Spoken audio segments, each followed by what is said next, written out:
à tous, je suis ravie de vous retrouver pour ce 3e numéro de Femmes et Challenge. Comme chaque mois, nous partons à la rencontre d'une femme chef d'entreprise en Normandie. Aujourd'hui, il s'agit d'Emmanuelle Daudeland. Elle est chef d'entreprise d'Isodiag. On va à sa rencontre.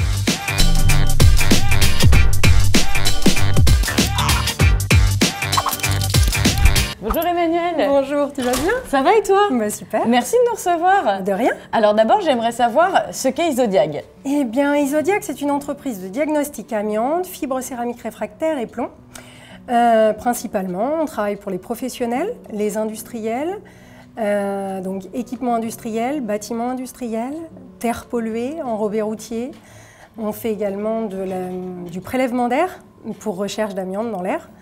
Et puis on accompagne nos clients dans la gestion de la problématique amiante parce qu'ils ne savent pas toujours s'y prendre quand ils se trouvent confrontés à une pollution. Donc on intervient sur des avant-démolitions, des diagnostics avant-démolition de sites pollués, sites et sols pollués, et puis sur des avant-travaux pour des grands industriels français ou grosses entreprises qui ont un patrimoine immobilier important. D'accord, donc tu es dans un environnement très spécifique. J'aimerais savoir du coup comment tu t'es retrouvée à la tête de cette entreprise. Eh ben, j'ai repris l'entreprise de mon père, qui l'a créée lui en 2003 avec ma maman. Super, et ben, j'aimerais que tu me parles de ça plus en détail. On va dans ton bureau? Pas de souci, je te suis. Alors Emmanuelle, on m'a dit que tu avais un parcours un peu atypique, alors je veux tout savoir. D'accord. Ok, bah écoute, moi j'ai été comédienne pendant 10 ans. Enfin comédienne, j'ai travaillé dans le milieu du spectacle. Donc j'ai mis en scène, coproduit et sur les planches également. Avant d'être là. Donc je suis au Havre depuis maintenant 6 ans je crois. Et voilà, j'ai eu 10 ans en effet dans un tout autre métier. D'accord, et comment on passe de comédienne à chef d'entreprise? Je crois que j'ai toujours entrepris, donc quelque part c'est un peu naturel, c'était une autre aventure, c'était autre chose.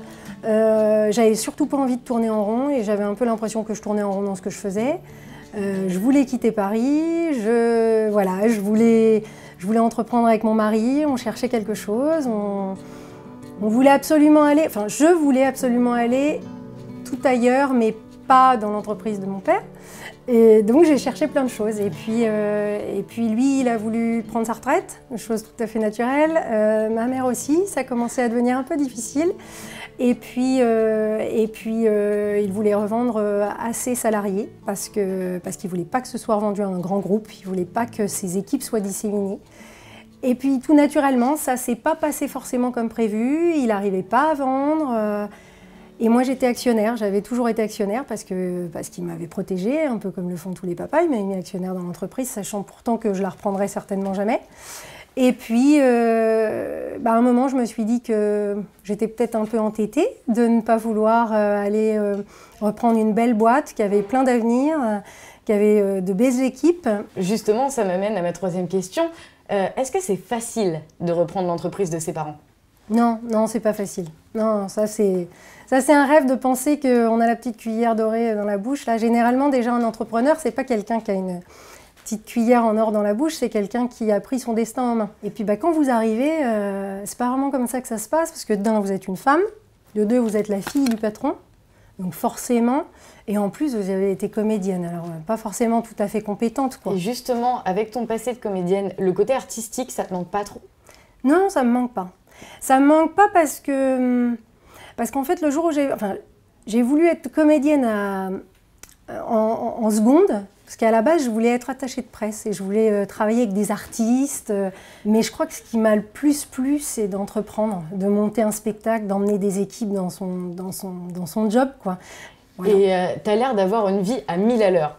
Et dans les moments où tu as envie de mettre pause, où est-ce que tu vas? Eh bien écoute, je vais à la plage. Parce que j'ai la chance d'habiter au Havre maintenant, oui. Donc je vais voir la mer. Et puis le bruit des vagues, tout ça, ça me... Eh bien c'est super. Et moi, je te propose que pour la partie un peu personnelle, on s'y rende. Ok, pas de souci, je t'emmène. Allez.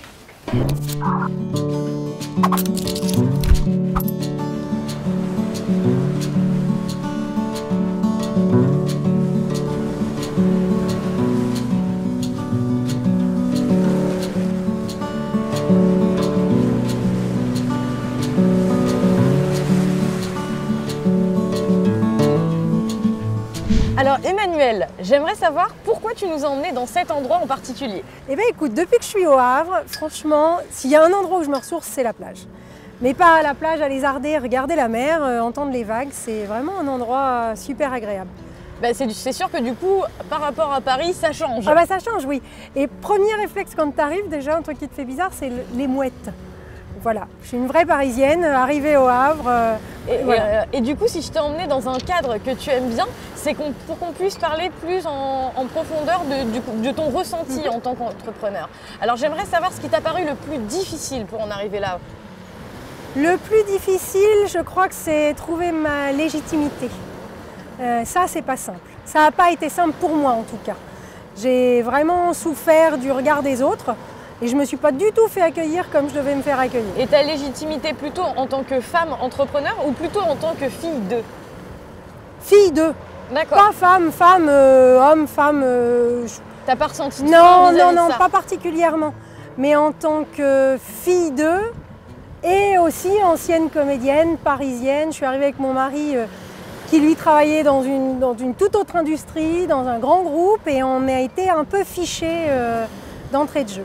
Et puis je pense que les gens avec qui on devait s'associer nous ont pas forcément fait venir pour les bonnes raisons, donc ça a vraiment été difficile parce qu'on a repris l'entreprise avec mon mari, on a eu une grosse période de déstabilisation, on n'a pas pu s'associer avec les gens avec qui on devait s'associer, et là on a remonté les manches. Et l'objectif principal là, c'était plus entreprendre, c'est sauver les emplois. Et dans ce cas-là, c'est un vrai challenge économique, et tu as la fierté après de te dire excuse-moi, mais on l'a fait quoi. Et le gros mot viendra bien avant, tu vois. On l'a fait à deux. Tu parlais de mon mari tout à l'heure, on l'a fait l'un avec l'autre, comme ça on n'aurait pas pu le faire sans ça. Et on a sauvé 20 emplois, on est 22 aujourd'hui dans l'entreprise se porte bien et on a conservé de gros clients. Donc voilà, aujourd'hui la fierté elle est là. Voilà. D'accord. Et du coup, j'avais une question à te poser parce que toi, elle prend tout son sens. Parce que déjà, tu es une femme. Parce qu'en plus de ça, tu as repris l'entreprise de tes parents, mais aussi tu travailles avec ton mari. Alors, comment tu fais pour réussir à te trouver du temps libre dans tout ça? C'est pas trop compliqué d'allier tous ces domaines? Ça dépend si temps libre, tu entends sans enfant et sans mari. Non, mais moi, j'adore travailler avec mon mari, donc du temps libre, oui, j'en ai du temps libre. On bosse beaucoup, c'est vrai. On rouvre souvent le PC le week-end ou à la maison, mais on a un petit garçon qui comprend que pour qu'on fasse plein de choses chouettes ensemble, il faut qu'on passe ce temps-là. Et c'est allier l'envie d'entreprendre, le besoin de faire de belles choses avec du temps pour nous, et on en a, oui. Et sur tout ce que tu m'as raconté, j'ai l'impression que la ténacité est une qualité qui a un rôle important pour toi. Est-ce que tu peux m'en dire plus? Oui, je crois que je suis tenace. Mais tu peux avoir des échecs dans ta vie, tu peux réussir à pas faire des choses, mais c'est pas parce que tu as un échec que ça soldera par un échec. Et j'ai une dernière question que je pose à tous les entrepreneurs, parce que c'est ça qui est super intéressant. Quel conseil tu donnerais à ceux qui nous regardent et qui voudraient se lancer? Entourez-vous bien, surtout.